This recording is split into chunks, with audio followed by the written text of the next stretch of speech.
Hi, my name is Elizabeth Adela Oshodi, and no, I'm not going to involve religiosity in our discussions today. I'm only going to be, helping us keep it together. For so long, we have all said, let's keep it real, let's keep it real. But the realness that we have turned into has taken away kindness, sensibility, consideration for how our words, our actions make other people feel.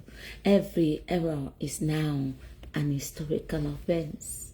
Every mistake has now become a debate on social media. People's privacy have been intruded, and it has left our world broken, more broken than I personally ever imagined that it would be. It's time to start keeping it together.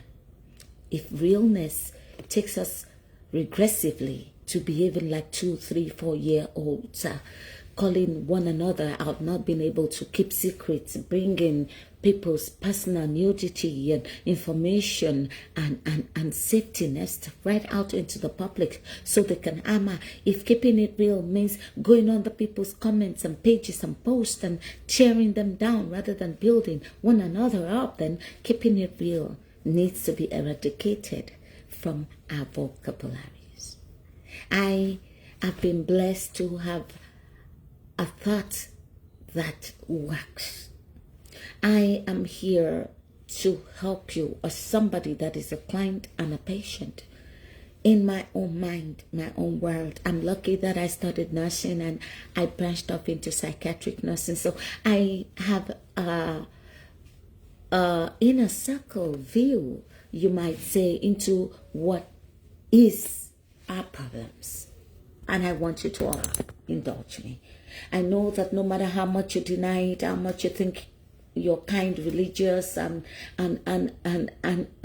there for people, the bottom line is that nobody wants to beg. So that makes money our bottom motivation. You like it or not, it's not kindness, baby girl.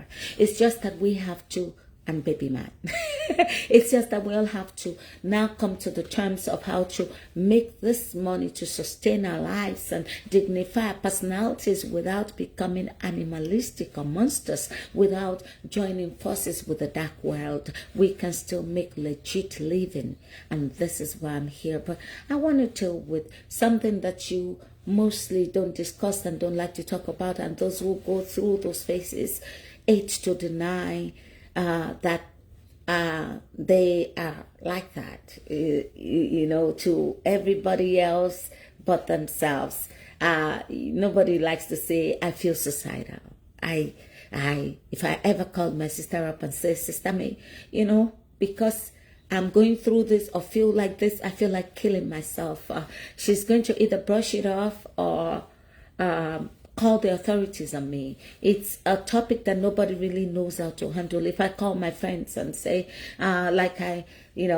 you discuss with some people and you say, this is how I feel, and they say, no, don't, oh no, God forbid, now, it's not as difficult as that. We believe in God, and they start to preach at you until they receive that news that you have killed yourself.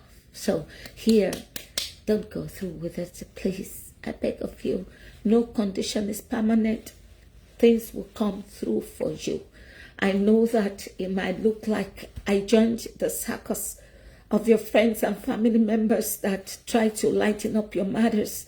But believe you me, I understand what you may be going through. So I decided to take my time today and leave the stupid argument on social media of relevance and those that have decided to play with this life and games, because I realize that the word of God says that many live in delusion.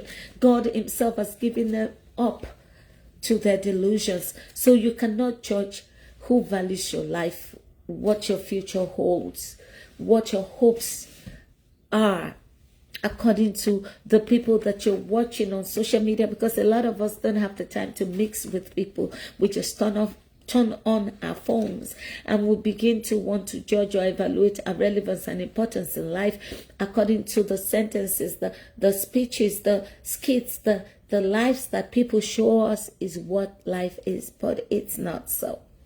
It's only partly so. Because most people on social media are driven by the what and the gains in their pockets. So I want us to talk this morning. Very personal. It's not a content that's empty. And it's not a skit. So one of the leading causes of death in the US, where a lot of the people around the world are praying to God, fasting and praying and killing themselves to come to, according to CDC, is suicide. Rates rose for so many years and peaked around 2022 to 2023, declining slightly in 2024, but is still at a historical high. Rates vary a lot by groups and higher amongst men than women, and in parts of the Western world here in the US. Suicide rate is usually reported as death per 100,000 per people. It is still no small number. That equals 13.7 suicide per 10,000 people as of 2024. And that means that 48,800 to 48,824 deaths occurred in 2024. Estimated death rate in Nigeria in recent years. Yes, Nigeria. Those are the two countries that I come from. So I base most of my statistics and research on those countries, US and Nigeria. And it says the estimated suicide rates in Nigeria in recent years is 11,000 deaths in 2021. Based on 250,000 Nigerians. You may look at it as not enough, but I haven't taken into consideration the other statistics in other parts of the world. 15,000 deaths annually in 2023 to 2025. And that's according to the National Library of Nigeria and the Premium Times, respectively.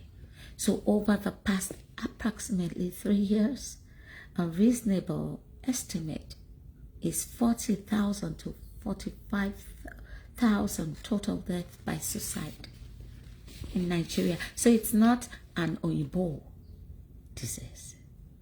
That equals 13.7 suicide per 100,000.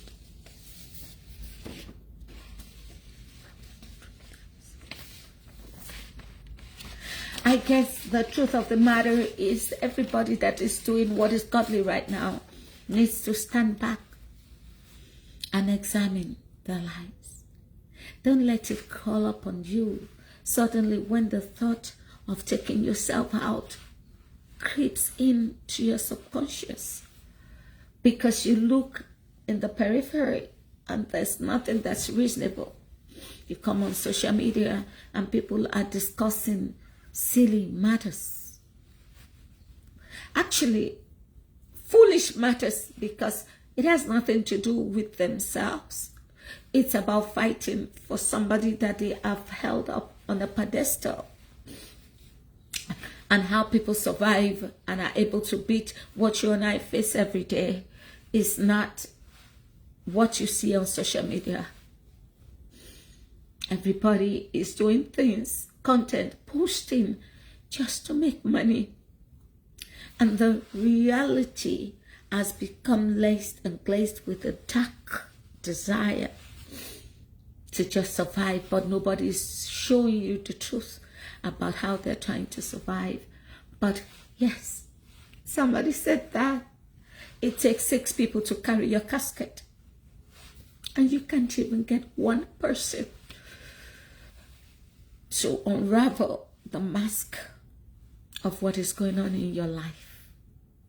So this morning, I want to talk to you as a person, not as a professional, that mental illness is real, that depression is real, that you judging people by what they present on social media is foolish, and that the reality is that we have all become first-grade Hollywood actors and are afraid to show people what is really going on in our lives and how people truly feel. So no, don't be surprised if your best friend, your mother, your father, your brother, your friend, your son's or daughter's friend is announced I haven't died and is no more.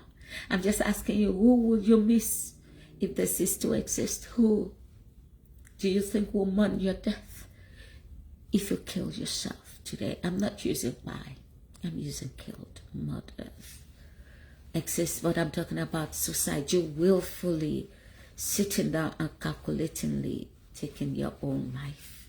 Who do you think will mourn you?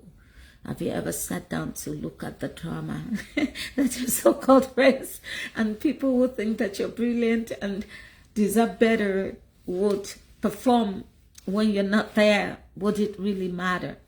No, it will not. I'm here to remind us that as we go about struggling in life, take the time to check on your children. No matter the degree, no matter how successful you think you are, success is not a determinant of our ability not to want to try to take ourselves out.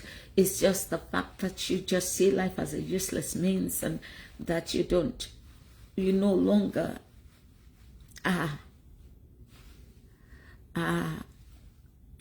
sip. You get dressed and you go out and you dance and you play and you laugh. But that doesn't mean that you're not medically, psychiatrically qualified to be diagnosed as depressed, clinically depressed. And it's high time that we stop playing so much and start to pay attention to our children, to people around us, even people that we think are strong. I just thought I'll remind us this morning about the really deep issues in life that exist outside of trying to get followership, trying to climb out of our own deprivations and concentrate. Who will you miss today if you heard that they killed themselves? Who do you think today will mourn your loss if you cease to exist? And then you take all of that and you wrap it into the fact that hope is an evidence of things we cannot see. And it has nothing to do with class. I get these burdens and I come to talk about them. I don't want to hear them as news or news flash or news breaks. I want us to catch things before they get out of hand. Today, I ask, who would you willingly contribute to their burial for? Who would you be one of those who carry them as the one of the six as they take them to their funeral site? Who would you miss today? Do you really know the feelings, the true feelings of the people around you? Or you just think, no, they're okay, they smile, they play, or they like to dress nice. And you think that qualifies them as not thinking of suicide. Mental illness is real. And no, because of the stigma, a lot of people are not diagnosed, and some are in professional mode where they know what the world will think about them, so they've learned to keep it. 48,000 to 48,824 in the US. And 40 to 45,000 people commit suicide yearly in Nigeria. It doesn't matter, they're just numbers, right? That could be your child.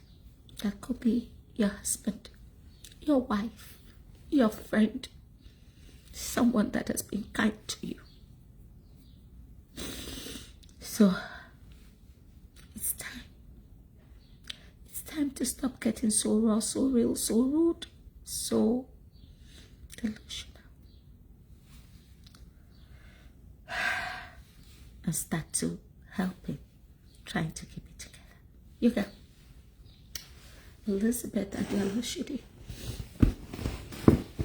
I ask, those numbers I mentioned, would it matter to you One of them was the person you held most dearly in life. Or if it won't matter if that was you. To those who say that love you and care about you, your business, your children, we need a reason to care about one another. And it's time to go from the wickedness of trying to keep real, get it real, to keeping it together. Put a little kindness, because it just might make a difference. Okay. Elizabeth, I tell her she did. You're real.